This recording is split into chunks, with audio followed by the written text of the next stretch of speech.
How's it going? Welcome to another Forex Killers update. Just a little bit of FaceTime. Wanted to speak man to man or man to woman. Look, I've had a look at the markets today, and you know, I don't want to get caught up in. I don't read at all other people's opinions, and apart from, you know, people that post in the trading group, but I don't read other people's opinions. I don't go looking online. I don't do follow newsletters, any of that sort of stuff. I just read the charts, and then I have some fundamental analysis, which I'm getting better at. And recently, there's obviously been a lot of good news events for USD. So fundamentally, USD has had some good news, and you know, there I see some sort of setups where, you know, you could look for a long on majors, and you know, the DXY could come down, as I discussed in the video 2 days ago. But DXY corrected after that breakout, retested, and has subsequently gone back up. So, you know, after that big sell-off overnight, all the majors took out their lows, or I think most of them, and then they shot back up towards the end in New York, and then through Asia they've rolled all the way back down again. This to me is looking very bearish, very bearish. So they're all testing levels that they've been testing for sort of, I guess a matter of weeks. I can't remember, depending on which pair you're looking at. But you know, AU and NU and GU and EU, you know, they've tagged the bottom, they've tagged the bottom, they've tagged the bottom. And on a weekly sort of time frame, or not a weekly time frame, but on like a daily time frame. And then they've also done it just recently, you know, in the last couple of days on like a 4-hour chart or a 1-hour chart. They just keep tagging and tagging. So with what we've had with the breakout on DXY and all these majors hitting these levels, I mean, to me it just looks like it looks like it's going to be a bloodbath, to be honest. And I don't want to get caught up in that. I'm not trying to get you caught up in that, but it's looking like, you know, it wants, like, EU just looks like it's going to sell off big, down to like 105, and DXY looks like it's going up to 106, or you know, whatever, 1.0 or whatever that thing is. You know what I mean? They're just looking like, you know, one's 1.0 and one's 1.0, whatever it is. So, but they're just looking like they're gonna go. You know, they're just looking like they're gonna go. S&P 500 is looking like it's gonna go. I'm just, you know, I've got an opportunity for a long, but then I look at it on the higher time frame, I'm like, why would I long? You know what I mean? So it's like you're getting a setup, but it's like, nah, I'm not really looking at it. And then, you know, gold hit the 1828 level I was speaking about, first long I was looking at, and it shot up, you know, what, $20 or near $20, and it's just rolled all the way over. You know, I tried for long at 35 there on the EL retest, didn't get it, so I got stopped out for a few bucks at about 32, and it's just continued to roll on down through Asia. So, you know, waiting for London. I'm thinking, I'm just looking for any short setups. So any kind of short setup, I'm just going in on it, on the majors. You know, if for some reason that we do get this big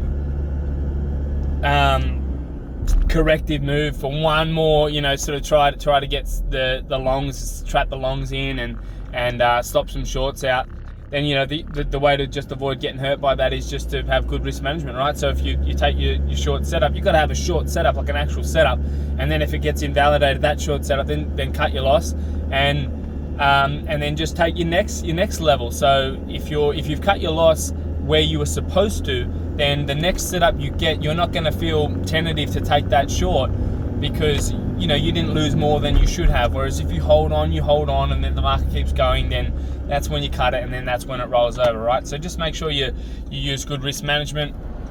But I'm going to be looking for short setups on all majors, and I'm going to, you know, I've only got one hedge running on DXY, and it's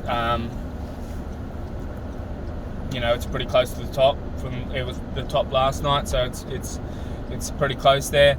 But again, the hedge, it's not as big as my EU short, which is still rolling. It's been a beautiful short. I don't know, it's like 400 pips now, something like that maybe.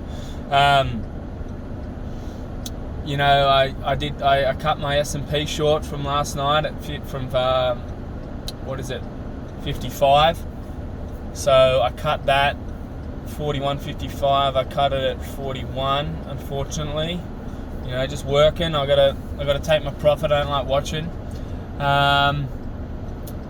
Bitcoin. Once we'd broken through that 8-hour trend that I spoke about on the RSI and closed above that, we were looking for the bearish retest at about, 23 something, whatever it was, or 22 maybe, something like that. The bearish retest of that range.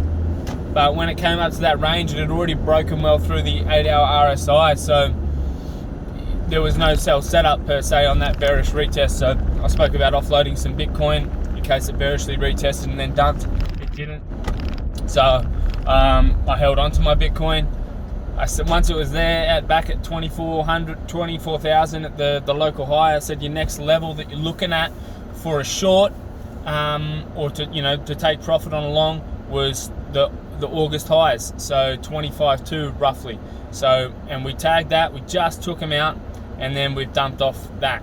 If we're looking at what I'm looking at, DXY, etc., and majors dumping, then there's a potential that Bitcoin goes down as well. Right now, they're not all the same. It's not like an inverse, but potential that Bitcoin sells off big. So, looking at, I think I had a look at 22,800 is a level to watch. If that holds 22.8, look for a reaction there.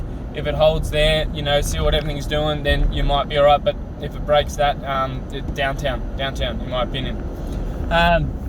So yeah, just wanted to put that out there.